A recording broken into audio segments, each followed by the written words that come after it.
Now that we have all the files open in the Adobe Bridge, we can pick which files we want to work with. I'm looking for files that have different light patterns in the different parts of the background. I think I'm going to use number 17, and I also like number 18 and number 19. We're going to use that to combine to make the background, and we're also going to use number 24.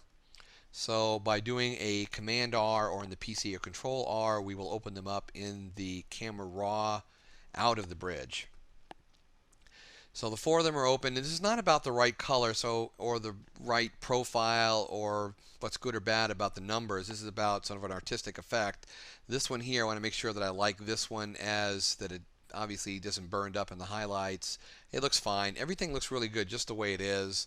I may just open these up just a little bit, so I'm going to select this group here, and just open them up just a little bit, tone-wise, and a little bit more contrast. We don't have to do very much to them.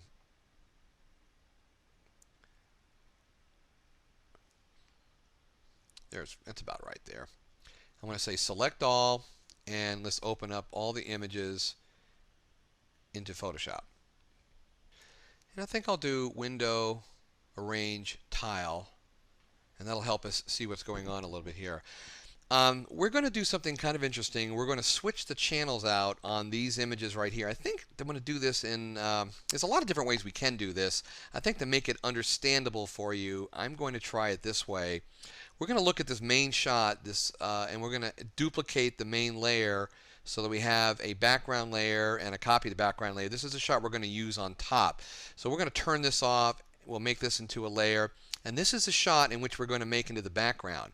Now what I'd like to do is I'm going to copy different channels from these other three shots into this photograph. So let's look at the channels panel, and I'm going to highlight the red channel so we can see that it's a black and white channel.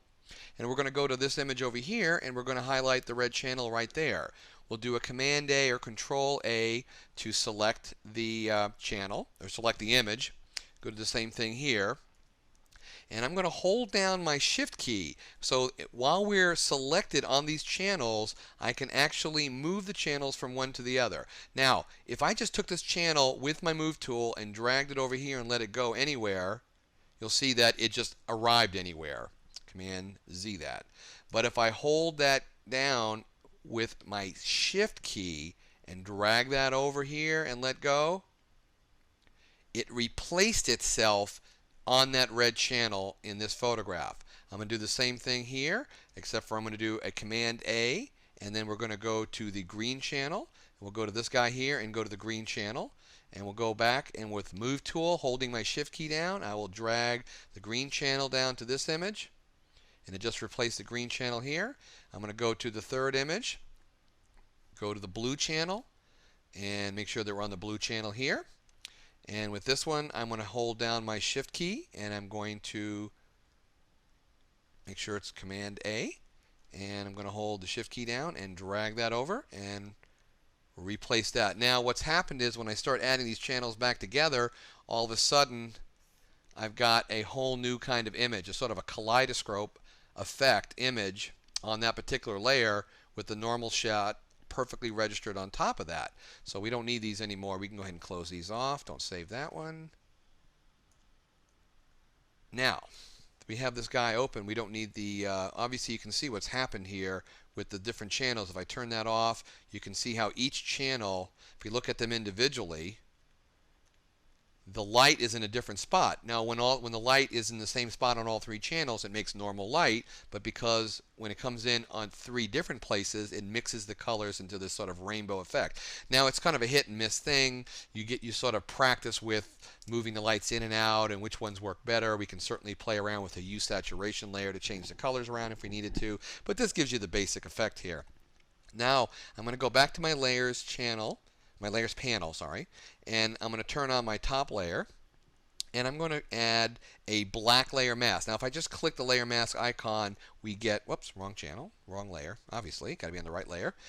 If we click the new mask icon, we get, boom, a white layer mask. I'm going to Command Z that. If I hold down my Option key and click the new layer mask icon, I get a black layer mask.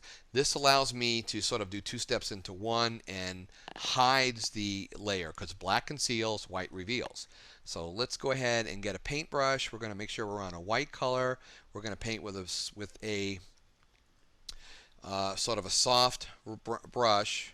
And we're going to take a look at our brush options. We want to make sure that we're just on a smoothing.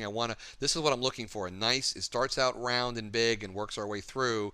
We don't want it to be shape dynamics where it starts out small and as I press harder with my Wacom tablet, it gets wider. So we want to be able to just be like that. So that works out better for this kind of effect. Make sure that I'm on my layer, not on make sure I'm on the layer mask, not on the layer itself. So we're on the mask. And I'm going to come in here and I just want to replace some of this color with the right image. So what we're doing is we're bringing in the real color from the real image, and we can keep that background. I'll go in a little smaller brush and we'll just sort of bring that in. You don't have to be so perfect with it. I'm just going to bring in some of that real color.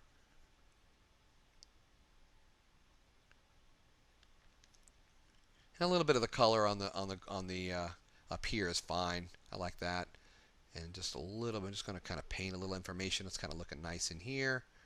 Just a little sort of soft painting. If we turn that layer off, we can see exactly what we're getting right here. I've come in with a nice full amount of that information. If I need to, I can make that smaller and paint a little bit more in here. If I don't like that, Command Z, take that back off. So I'm liking what I see here. This is pretty cool. Take it down a little bit more in here. But I think I want to add a little bit of a selective focus effect. So I want to make sure and keep these, so in case I want to go backwards in time, I can always go back and turn off the layer, paint back on the mask. I want to make a new layer that's a combination of both of these. So I'm going to use the keyboard command. On the Mac, it's Command Option Shift E. On the PC, that would be Control Alt Shift E. And what that just did is it gave me a brand new blank layer and pasted the contents of the other two layers together into that layer. So that gives me now a nice flat image to work on to do my selective focus effect. And I think for that we can do it different ways. I could make two layers, make a blurry layer and a sharp layer, paint them together. But I like the On1 plugin. We're going to go here and we'll close this off for now. And we'll go to the On1 plugin called Focal Point 2. We'll open that up. Focal point is now open, and we will see what's called the focal point bug, which we can place wherever we want to be, whatever area we want to be sharp. We can sort of change the shape of it, the opacity of it, the fall off nature of it. A lot of controls we have. I'm liking what I see here. I may just stretch it out just a little bit.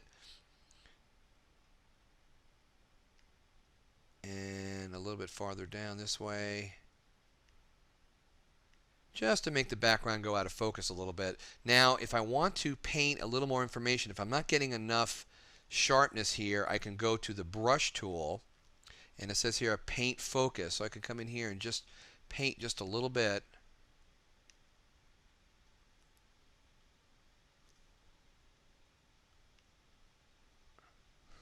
I'll use my bracket key to make it a little smaller.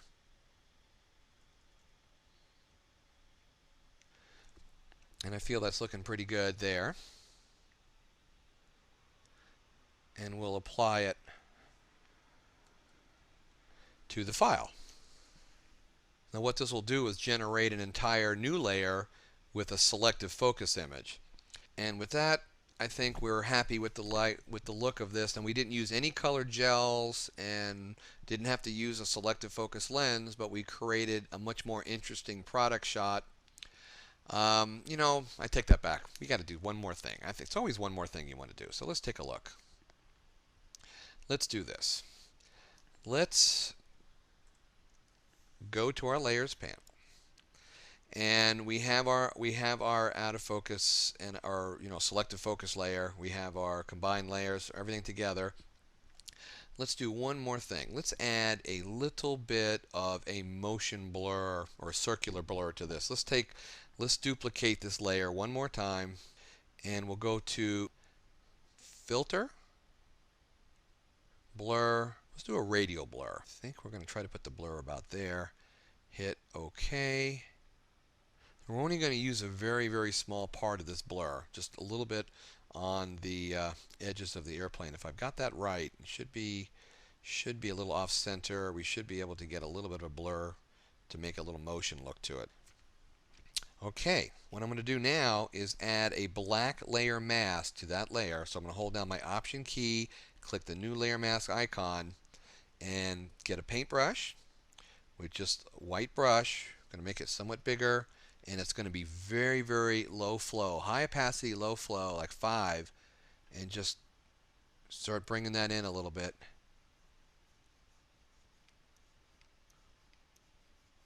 Just a little bit of a blur here. Maybe you have to come up a little bit more than that.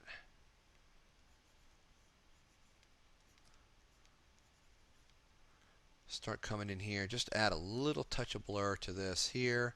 Maybe a little bit off the wing. Just to give a little bit of emotion to the whole thing. I like that. That's what I wanted to do. Just a little bit like there. That just add a little bit more off that plane.